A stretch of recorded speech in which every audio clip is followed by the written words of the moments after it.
What impact does it have if I change my behavior? What difference would it make? Should I take the train or the plane? These are questions that many of us will have asked themselves at one point or the other. And today, we're going to take a closer look at citizen engagement, the factors that lead to or hinder citizen engagement. What is needed so that people feel not only encouraged, but empowered. And with that, welcome to episode 38 of the Urban Lunch Talk series. My name is Jakob Schabus, and I'm today's moderator and host. And with that, I want to explain a bit about the topic, which is a mix. On the one side, we want to zoom in on engaging citizens, and I'm thrilled to have a mix of experts around the topic. And on the other side, we want to talk about climate action. I work for IQ Samhällsbyggnad, the Swedish Center for Innovation and Quality in the Built Environment. And I also work with communication for the Driving Urban Transitions Partnership. And with that, let me introduce our fantastic panel of experts who have expertise working both with municipalities and cities, and also in implementing research projects. First of all, Ania Sokołowska. She is co-founder of Plan Zero, which we're going to hear more about in a second, and she's climate neutral city advisor at NetZeroCities. Secondly, Bogna Gawronska Nowak, who is associate professor at the Institute of Urban and Regional Development Warsaw and the Cracow University of Economics. Thirdly, Isabel Ruiz Mallén, who is associate professor at the Faculty of Psychology and Education Sciences at the Open University of Catalonia. And last but not least, Jan Schwarz, who is project manager at Climate Alliance and coordinator of the Energy Caravan campaign. Before we begin, I would also like to mention that this webinar is being recorded. It will be published on our YouTube channel in a couple of days' time, and it will also be sent to all participants today. I would also like to encourage you to post your questions in the chat and engage with each other. And with that, let's start by introducing our panel of experts. I'll start by giving each of you a moment to introduce yourself, your background, and of course, especially the connection that you have to today's topic. So first of all, start again with you in alphabetical order. Ania, you are working for mission cities and advising them towards climate neutrality. And you also have an association to Plan Zero. If you could tell us a little bit more about that. Thank you very much for having me today. I'm very excited to join you in this discussion about citizen engagement, which is critical to climate neutrality, as I think we're going to find out the discussion. So my name is Ania Sokołowska. I am a cities advisor for NetZeroCities. This is climate neutral smart cities, the EU mission for climate neutral and smart cities. I am coming today in a kind of a threefold hat because I'm an ex-municipality worker who I used to deliver a transformation with the citizens who are engaged in transformation. And I think that brings one aspect of citizen engagement and how that is a factor in delivering any kind of change for neighborhoods especially. And then on the other hand, I am currently working with many of the cutting edge cities that are working on delivering actual climate neutrality until 2030. And they're not only planning that, but right now, they're in the stage of executing, delivering the transformation. That transformation is definitely not possible without the citizens. And I think we're going to have a chance to discuss that a little bit later on. I think this gives a lot of insight into how different cities are proceeding and critical elements of success and so on. And then the third one is the small NGO that tries to collect the knowledge from all of that and develop tools for and workshop strategies to actually empower municipal workers to be able to know how to work with the citizens, how to support in delivering climate action. So I'm very happy to join today. Excellent, and we're very happy to have you. Next up, Bogna. Bogna, you bring the perspective of somebody who has tremendous experience working with quantitative methods, but also with citizen science, which is incredibly relevant, especially today. And then you also have an affiliation with JPI Urban Europe. Would you like to tell us a little bit more? Yes, of course. Thank you. Hello, everybody. I can see that, well, our participants say hello to us. So hello to everybody. Pleasure to be here. Well, our project that has been funded within the Driving Urban Transition scheme is about climate resilience. It is CREST, and it's climate resilient coastal urban infrastructures through digital twinning. That's the full title. In fact, what we're trying to do is that we try co-create some solutions in 3 coastal areas. That is Bordeaux, France, Kristiansund, Norway, and Kołobrzeg, Poland, simply to mitigate climate risks. And we're trying to do it together with the citizens, but also with a huge support of modern technology, digital twinning, that is delivered by our Norwegian partners. So that's what we do. And very briefly, one more thing.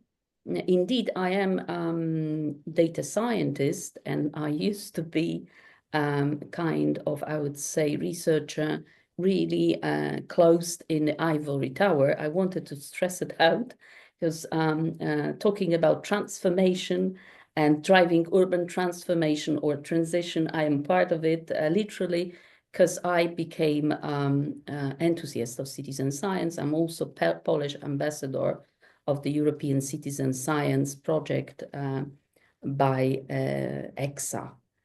And that kind of experience I'd like to bring on board, somebody who is trying to combine 2 perspectives, core hard data scientist and citizen science enthusiast. Thank you.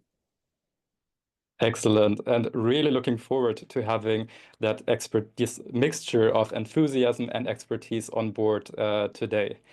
Thirdly, I'd like to turn to Isabel. Isabel, you're an environmental scientist, and you also work with sustainability education, so a crucial topic for our discussion today.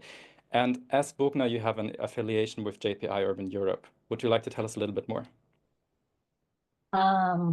Yes, thanks. It's a pleasure to be here. I have been leading the Cool Schools project for the last 3 years. It's a project that builds on a consortium of 16 partners, including research universities and research centers, but also municipalities, as well as local associations who are crucial for the development of the project. This partnership has allowed us to study and explore the multiple benefits of implementing nature-based solutions for climate adaptation. So the project is about urban greening, urban climate adaptation, and it's focused on one of the vulnerable groups that we have in our society, that are children, but not exclusively, because having these nature-based environments at the schools that can be open also during weekends for the rest of the citizens is an opportunity for the other people living in the city to enjoy this more healthy, more inclusive, and better adapted to climate change environments. And for co-creating this, what we say, nature-based climate shelters in school environments, we need the participation from all the stakeholders involved. So I guess that this project is really related to the topic of today. Thank you. It very much is, and we're going to return to that just in a second. Last but not least, I want to turn to Jan. Jan, you worked for Climate Alliance, and you have tremendous experience in working with municipalities and also with providing advice around energy question as the coordinator of a communications campaign. Would you like to tell us a little bit more? Yeah, hello, Jakob. Hello to my fellow panelists. Hello to everybody in the room in the lunch talk today. Yes, as Jakob pointed out, I'm working for a network of municipalities, more than 2,000 nowadays, a European-wide network of ambitious municipalities when it comes to local climate action.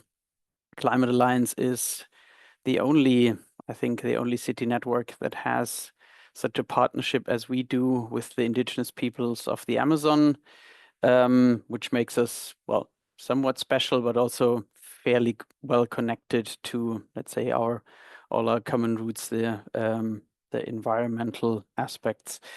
I've been working for Climate Alliance for 9 years, and started more or less with the energy and greenhouse gas emissions monitoring.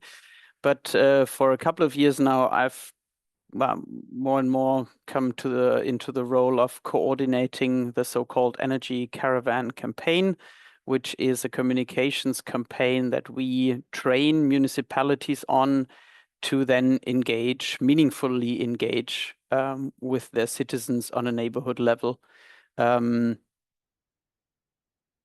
Yeah, I would say that's about it for now. And then let's start with the discussion. Super. Great to have your perspective on board. And now, starting our discussion, I would like to take a step back and maybe lay a bit of a foundation for our discussion. With that, I'm turning to you, Isabel. In your work, working with schools, working with children, how do you engage citizens, and why would you say is that important? Well,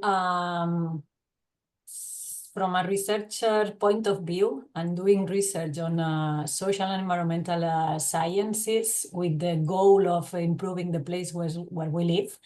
And in the case of cool schools, that focus on the school years, I and my team cannot understand research without engaging the school community and also the municipalities, the neighborhood associations who are also working with urban gardens and other nature-based environments and solutions, because we need to engage these actors in co-defining our goals, because in this way the research can be beneficial for both, and can also reach their particular interests. And also our results will not be so robust if we don't have the commitment of these people to participate and involve them in an active way. And also applies to other research fields, and disciplines working with climate action topics. As Bogna said, I think that this idea of being a scientist working alone in a laboratory is like from all movies, And if we want to do this transformation, we need to transform also the way we do science. So if we still have to ask ourselves as researchers why citizens' engagement is important to our work in climate action, it's because we need to improve the way we are doing science, because we need to do good science with society. So yeah, I think that I have answered to your question and wanted to see what my peers think about it. Yeah, Bogna, please go ahead. I would just add to this 2 things that I always think of. Number one is that, there would be maybe slightly macro view just for a second, but what we can experience is very, I would say, declining trend of social trust. If you look at Eurofund research, they try to measure somehow trust. I mean, personal trust, interpersonal trust, social trust, and trust in institutions. And it's visible that, first of all, if we look at Europe, it is quite low, relatively low recently, and it is declining.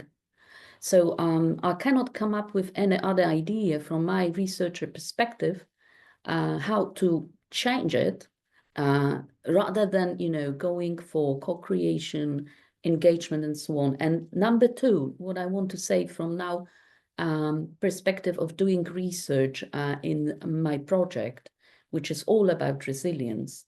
As we all know, there are two types of resilience. So it is adaptive resilience, so it means a short-term reaction to shock, mostly right after something negative is happening. But there is also very important resilience, which is called inherent resilience. And this is a long-term resilience. You can't build long-term resilience without community engagement. So these are my 2 points that I want to add. That was a wonderful sentence. You can't build resilience without community engagement. Anna, please go ahead. I would like to add also my point of view, which is based on working closely with maybe 15 and in 112 cities that are working very hard towards the climate neutrality in the cities mission. And I have to say that all kinds of climate modeling and the results were a big surprise to me, at least, not all the others, but it turns out that the municipalities themselves to actually change, make them neutral, have very little influence. Their direct influence over emissions and responsibility in terms of costs covers something up to maximum of 10% of all the city's emissions. So, and the average is around 7%. So what the city can do is really a very limited amount of, they can execute a very limited amount of influence.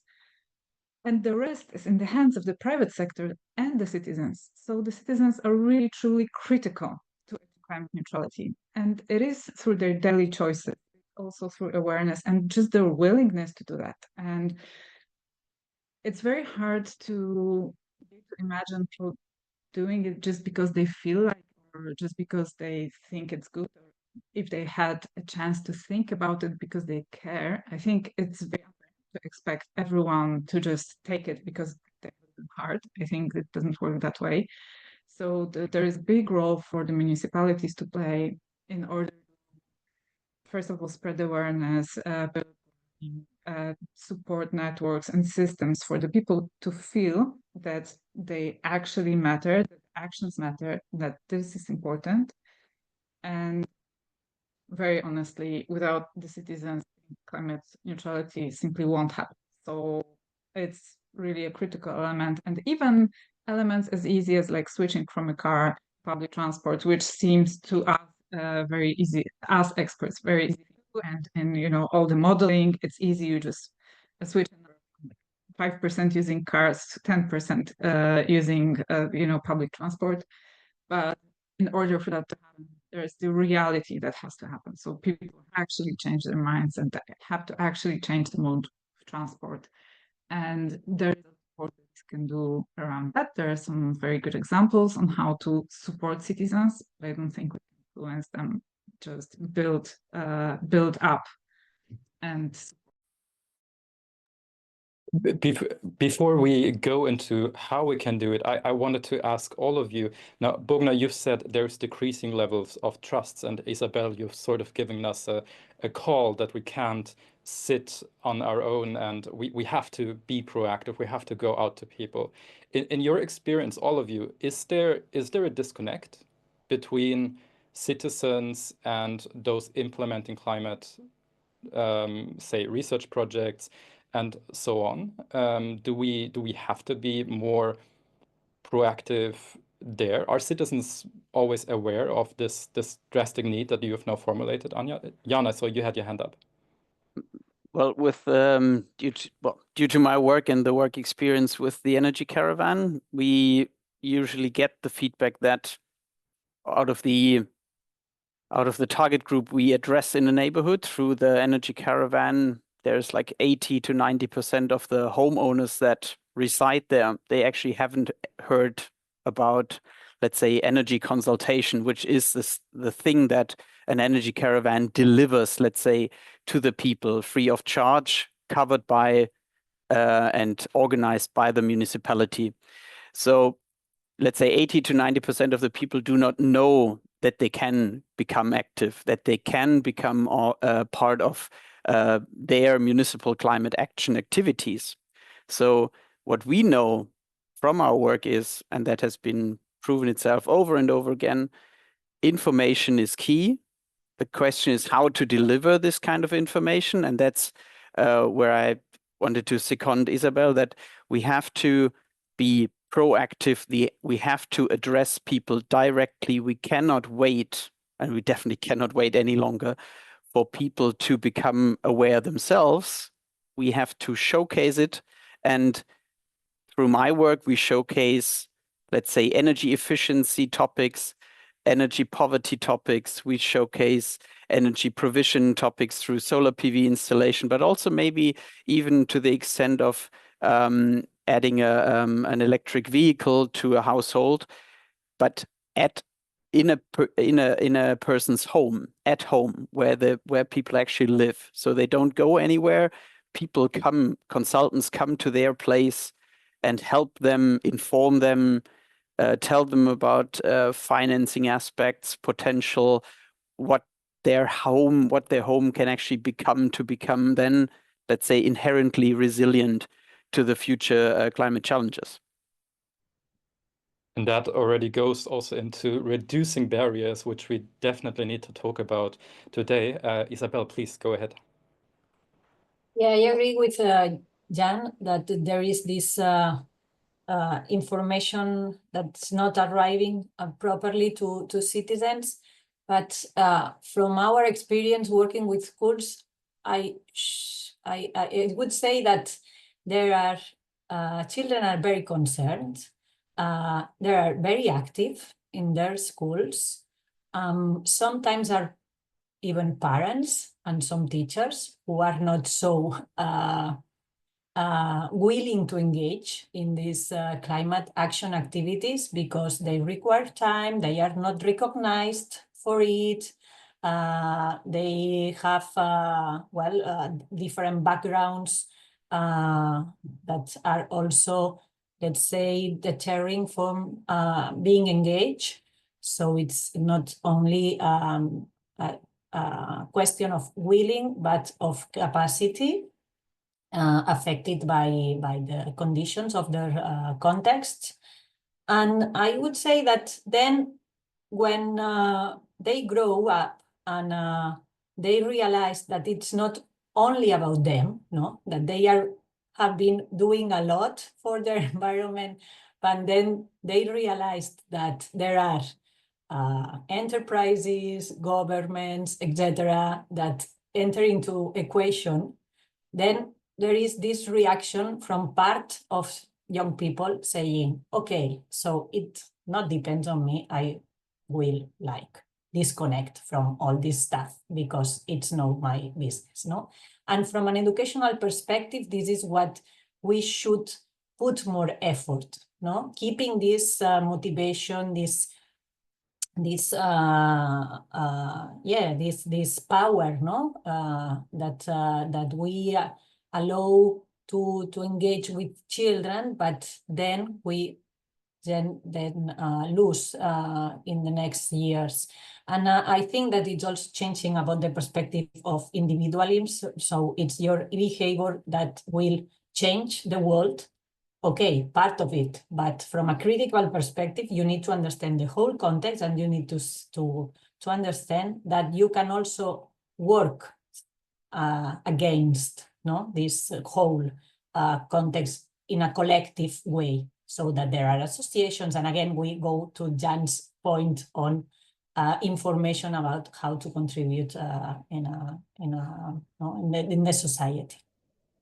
And that also means, I suppose, communicating in a way that is both respectful, but then also understandable, I suppose. Bogna, please go ahead. I think that just following what you just said, Jakob, it's essential because, well, from my point of view, whenever we start the project, we should assume certain level of disconnection always.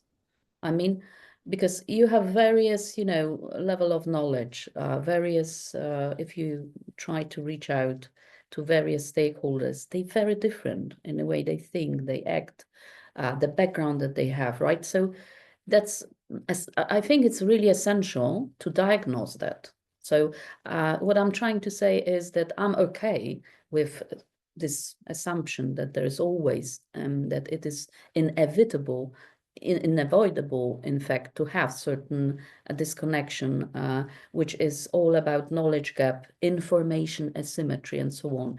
And yes, indeed, what I just found out in our project, it is essential to communicate in a way it is really okay with those to whom you would like to communicate. And I'm so glad that Jan mentioned economic incentives.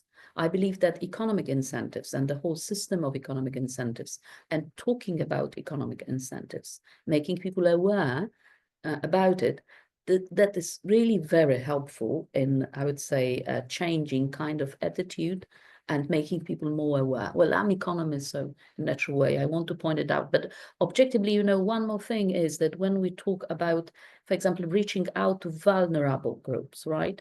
We must understand that at the moment, when we try to define vulnerable groups, they are the people who are simply struggling to make ends meet. Okay, so maybe our understanding of vulnerability can be very complex, and it should be, but in fact, we shouldn't miss that important aspect of it. And in fact, for those people, the climate change, those effects are extremely, I would say, fretful. Very important point. I believe Jan was next, and then Anna after that. Thanks. It's such joyful this conversation, and I'm not sure if the participants know, but we had another preparatory hour-long exchange already. So I think for us it's just a continuation, but it's so much fun, I must say. So thanks again for the opportunity. I was just thinking that, well, in my work we we lower barriers wherever we find them. So making this campaign workable, usable for municipalities of any size, being 3,000 inhabitants, being at 1 million inhabitants, metropolitan area, whatever. And I think that is the key to, again, all the work that we try to do is lower barriers, look at challenges of how we can transport information. We employ, or not we, but our municipalities, they employ neutral energy consultants, and they provide, to their best ability, they provide the information to the people and then let them decide, which I think is also an important success factor, to provide the information that we can to the best of our abilities, and then leave it to the people to decide. But also, and then it's what Bogna mentioned, and Isabel as well, we have structures in place that can be supportive, but there can also be structures that can be very, not sure, hindering, that put up obstacles. And for those people and for those organizations that are able to identify these obstacles, it's I think their responsibility to also play their part to remove them as best as they can. Because yes, as Bogna said, if you're struggling to pay your energy bill at the end of the month, you cannot care about the environment that much as we have the luxury to do. And that, again, to some degree comes back to being respectful and coming in and not being like, I know everything, but listen and understand realities of people. Anna, please. Yes, just a very short one. I think it's amazing if we have the opportunity to work with some existing structures that you already mentioned, yeah. So for example, if we have, from my experience, if you have a local NGO who's already an expert in all of that and is already well connected in the community, that is one amazing way to bridge the disconnect and use all the other networks that are already in place and build on that, because building from scratch is very difficult, but being able to use what you already have in your city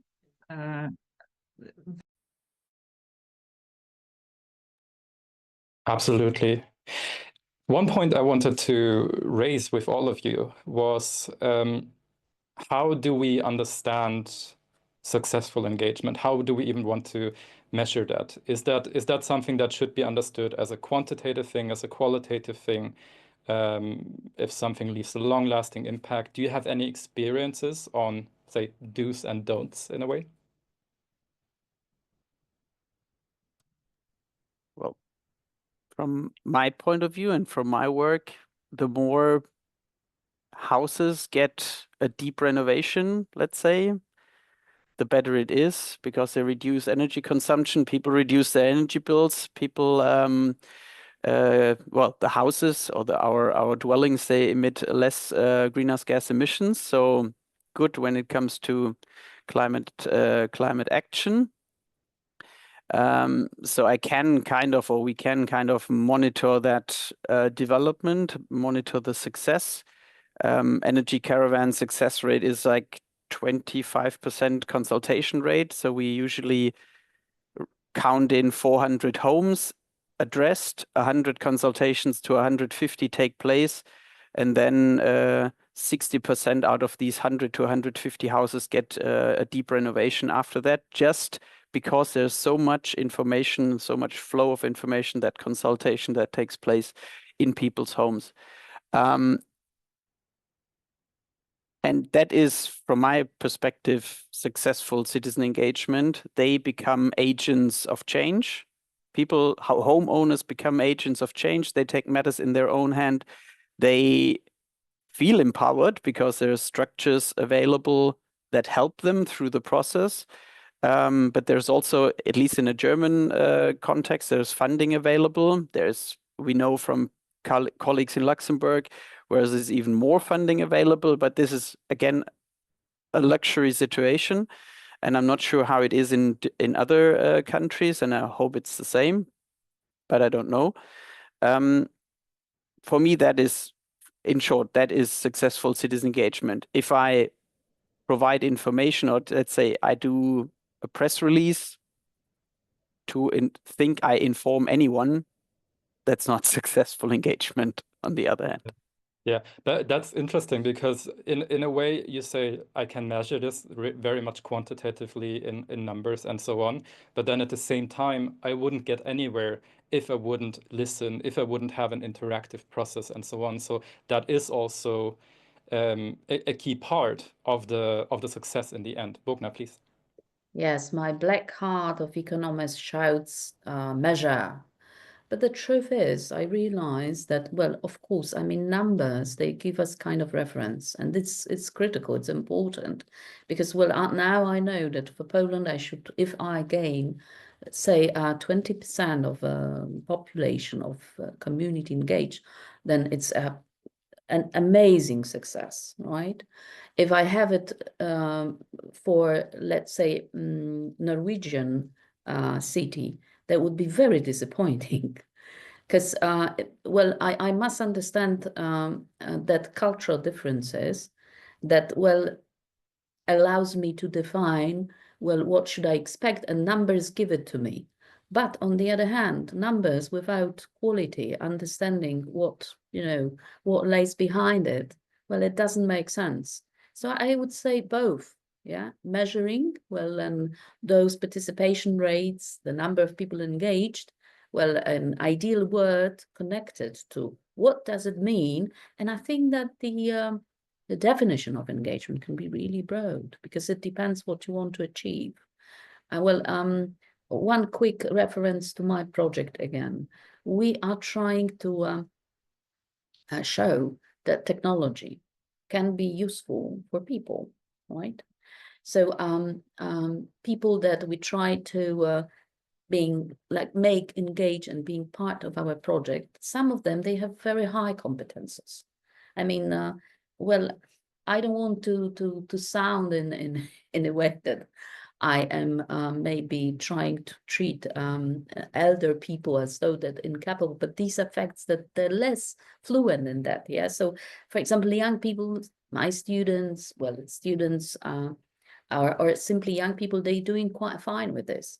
When we see that elder part of population, they sometimes a bit scary about it.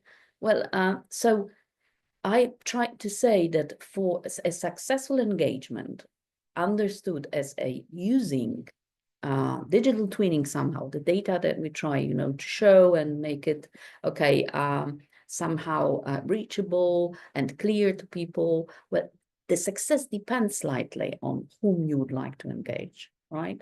So that's what I think. And your project is really one that has complexity, right? With digital tools, but also climate adaptation. These are complex processes, and really good to have your perspective on that here. Anna, please. Yes, I think it's very easy to see that on the example, for example, from the citizens' budgets that we have in Poland as well. In my hometown of Łódź, when the citizens' budget has started, the uptake year to year was very high, and then it's on a level. And I think it just means that the citizens that were hesitant in the beginning, is that going to work? Is that going to make me any good? And then it turns out that the budget? Sorry? Could you just quickly define a citizen's budget, what that means? Oh, yes, of course. Happy to do that. So the citizens' budget is the batch of money that the city decides to dedicate to citizens in a way that they can choose the project themselves. So there's a voting system. You can apply it with your project. The municipality can support in creating the project or like finalizing your concept or idea. And there's a voting system that is also prepared in a way so that it's fair to everyone. So like for smaller projects, bigger projects, neighborhood scale projects, like city projects and so on. And then the winning projects get delivered by the city from the batch of money that was dedicated to the citizen budget. And it has become very popular over many years because it's a very good way also to see what the citizens actually need. And very often it turns out that they try to cover their basic needs with the citizen budget as well, like, maintenance even, or like covering holes in road and stuff like that. But it's still a very good empowerment tool that actually very physical way shows you what the citizens need, and they see agency very fast because the projects have to be delivered within, I think, 1 or 2 years. So it means something you can tangibly do and see the result. And the numbers of the uptake of the citizen engagement, citizen budget just show that people trust this process and they just go forward with it. Excellent. Bogna, was that an old hand or a new hand? No, sorry, old hand. Okay, super. Then I believe that Isabel was next. Yes, I would like to insist on the quality of the engagement. What we have found in Cool Schools and in other projects working with nature-based solutions in urban, but also rural and indigenous communities, is that the result depends on the way you engage people, no? For instance, when co-designing the future nature-based schoolyard, in many schools, children were engaged, asking how they imagine the schoolyard, and they express it through drawings or through writing a text. But then their perceptions, their proposals were not included in the final design. So, and while in another schools, they decided to work maybe with 1-2 classes of the higher courses, and 1-2 classes of the early ones, so to have different perspectives on children. They ask for the same, but then they include them in a follow-up discussion meeting with the adults, so teachers, parents, architects, presenting the proposals. They organized like a voting system, to decide the uses, the elements needed, etc. So this process from a justice and inclusive perspective were more inclusive, more engaging, no? And the results were more appealing and more successful, also for the maintenance of the school afterwards, than the other one that engaged a lot. No, you can say that I engage all the children in my school in the co-design of the school year, but the result, no, it's not the same than in the other way, when you, of course, dedicate more time, and it requires a more careful preparation, more coordination about the different stakeholders, but the result will be more successful at the end. Excellent. One question that I really want to add, and I think it's been at the heart of our discussion all the time, is what do projects, measures, and so on, be it a research project in schools, be it a communication campaign, and so on, what do those that have an impact in engaging citizens, what do they have in common? What are success factors in your point of view? And we've already talked about respect, about listening, but is there anything else you would like to add? Jan, please. From my experience and perspective, the solutions are concrete, people are taken seriously, and I had a third idea which slipped my mind, but maybe it'll come again. Absolutely. Bogna, please. I really want to be an advocate of data-driven and predictive, say, planning-based projects and solutions, you know. Well, I think that it is very useful tool, and it might help a lot. Well, unless, of course, well, there are some barriers to be overcome here. Like by useful tool, I mean, well, people can use it. So we need to overcome, therefore, a couple barriers like digital literacy. And I think that those tools must be also available publicly. So you must have public authorities engaged in the process. I believe it is also extremely important who owns that technology, okay? And whether there is some kind of social control over it. So there are some entry barriers to use it, but also some barriers how to develop it, how to use it in long term, how to maintain its functionality. But I believe that, you know, if we are really serious about mitigating risk, about counteracting climate change, we need those tools. You know, they can be very useful. They can predict floods. They can help us, you know, solve lots of problems, right? But in fact, to use them, those two, at least two barriers, like whether people are capable to use it, so education, you know. Well, in fact, I want to say that community is something very, very useful. I mean, diversity of community. Well, in our project, elder people, supported by young people, in fact, they created a so, I would say, friendly atmosphere that, in fact, together they learn how to use this digital twinning. Sometimes when they could not come, like, you know, follow up those that were less, let's say, advanced in that digital literacy, the young people supported them. So community has got that power, I would say. Absolutely. And now we have 3 hands up, but now that you mention digital tools, we have one question connected which is how can we counteract the impact of declining availability of third places and rise of digital technologies AI have on citizen action? Is there someone who directly wants to respond to that?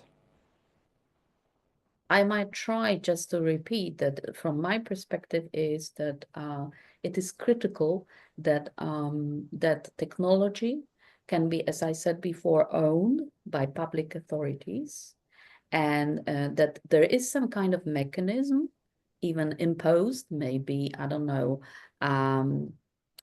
regulated by law, okay, how it can be socially, let's say, controlled, okay? And I also believe that education is essential here. So availability and awareness, plus ownership, I would like to emphasize that. I think these three elements, they are essential to maybe counteract declining, as somebody, I think Roxana wrote, of declining third places. Excellent. I would like to just ask Jan, please go ahead. So to the not declining third places, but what we do in our work is we, through our, let's say, results or our experience, we always tell our municipal contact people that it's the personal interaction. So digital tools help identifying the target group, identifying the needs of certain target groups, certain neighborhoods, whatever you have, not all supporting roles for technology, but the actual engagement, that cannot be replaced. There have been energy consultants who asked the municipal staff if they can do an energy consultation in a person's home via Zoom, and we said, no, are you crazy? This is not the purpose of engaging with the people. You have to be there. You have to experience this, take in what's there, and then work with that. Help people. You cannot do that through these technological means that we use nowadays to share our talk across, even continents. It has to happen in a connection with people. So this is thing. It can be supportive, but when it comes to engaging, there has to be a personal connection. I'll add, to concrete and taking people serious, be helpful and have a reliable place, which when it comes to what is important, what it has is a success factor, we heavily rely with that campaign on municipalities who have the legitimacy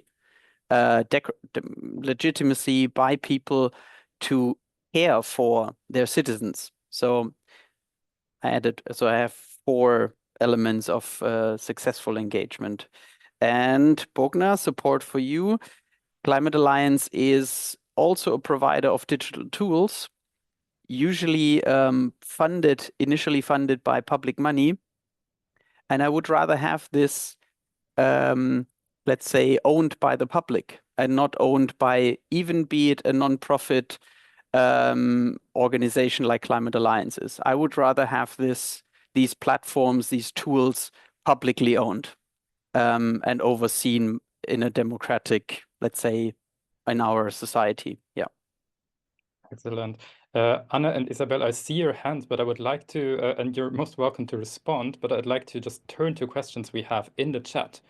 And one of them is, how can we organize projects so that they reach people who are usually underrepresented, such as people with lower education, lower income, etc.? Anyone who wants to take that up? Yes, Isabel, please. Yes, well, from our experience working with schools where the context matters, of course, when municipalities were doing the participatory workshops for the co-design of the nature-based school year, we do identify that communities of migrant people from the south here in Barcelona, in the city of Barcelona, were less represented because, and we found this doing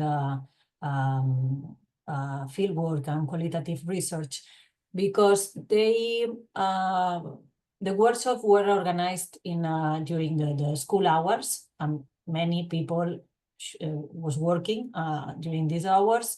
Then they were organized in the Western way, no? So without having taken into account, and this was one of the factors of success that I wanted to mention, the local costumes of the diversity of the school community, families. So in one of the schools that is located, I don't know if you know Barcelona, but it's this neighborhood called Raval that is in the center of the city and very diverse. One school that was located there with 90% of children from families, from migrant families. They organized this workshop during, after the school time, and as a, let's say, you know, you have this word in English, merienda, so this food that we take between the lunch and the dinner, no? So bringing food and changing, you know, the traditional workshop towards more festivity, cultural celebration, where, of course, all the methodology changed. They were able to engage more families from these backgrounds in the process of designing the schoolyard. Excellent. Before I give the word to Anna, I just want to say that there was another question from Roxana, which is how can public actors ensure they incorporate indigenous knowledge in their planning and actions? So if you want to respond to that question or something you wanted to say before, please go ahead, Anna. I wanted to say beforehand about the success factors. And I think one of the things that I've noticed, and it's very interesting to me, is that it's, as Jan said, and I will double down on that, that's a social interaction. That's an interaction between people that we have. So it turns out that very much depends on the people in the municipality, how they are able to approach citizens. What kind of openness do they show? Do they put in the extra effort? And obviously this is also a job, right, being a municipality. But if you have somebody who has the energy and it's just very open to working with the citizens, that really does change a lot. And my main takeaways from working with NetZeroCities and cities moving climate neutrality is that really a lot depends on the people who do that. And so I was not really surprised then to find out that some cities have actually started doing some, let's call them personality hires. So looking for people that are very open and that are going to be able to discuss things with people and deliver change, rather than only, because, you know, you can learn about stuff, but it's very difficult to find people who actually have this attitude. So I think if there are people in our chat that have this attitude and are, you know, that's the way forward, I would say. Excellent. We're again running short on time as in our preparatory meeting, and I think we could keep discussing a couple of hours probably. But there's one thing I really want to hear, and that is really short answers on key points, and that is do's and don'ts. If you would have one recommendation on a thing somebody should do and one thing they should not do when engaging citizens, when they want to engage citizens in climate action, what would that be? And maybe this time let's not do it in alphabetical order, but the other way around. So I'll give the word to Jan, please. Afraid you were saying that, and I'm not sure if I still have them at hand.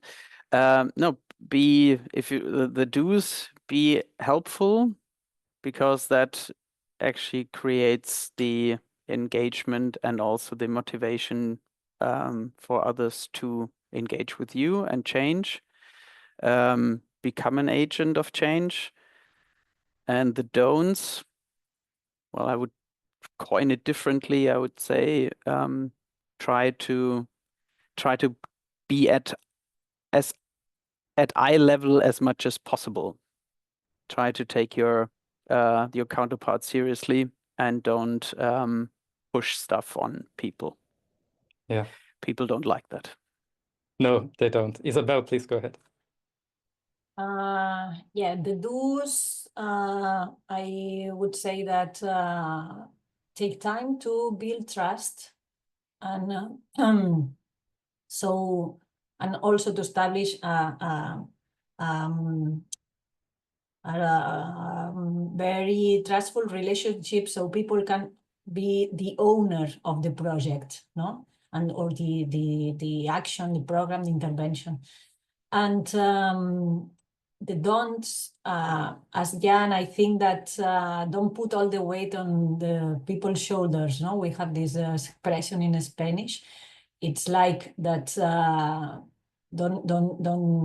No focus on the individual behavior of one person, but having all the context taken into account to avoid frustration.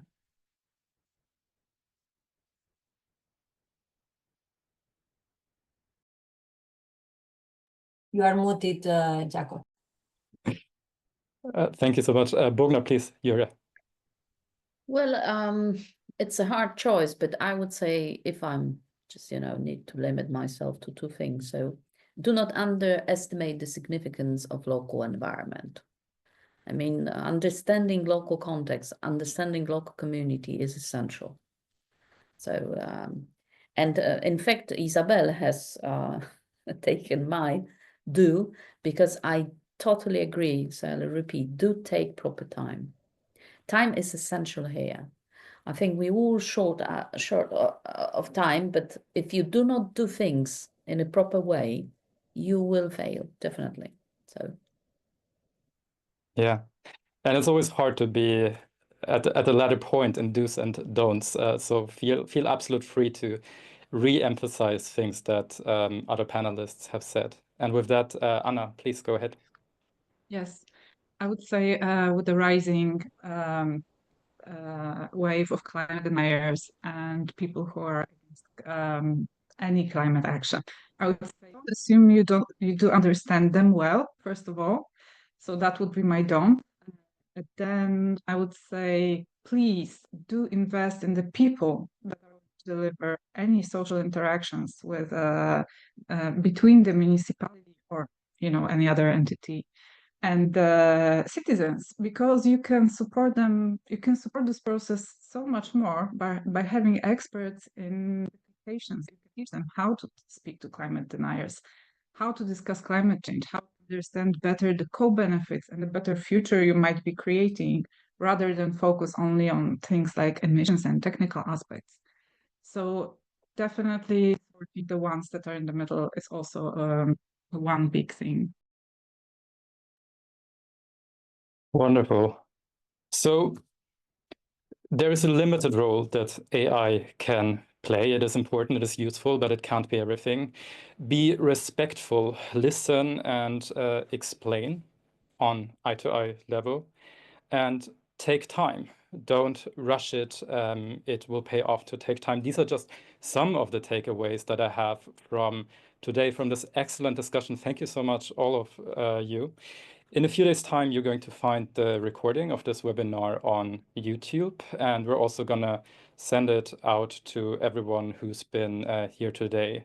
I want to encourage all of you to follow us on LinkedIn, Driving Urban Transitions, and also register for a newsletter to get the most recent updates. And with that, just want to say thank you so much. It's been a great pleasure to moderate this webinar, and I hope to see you all again soon. Thank you so much. Thank you so much. Thank you.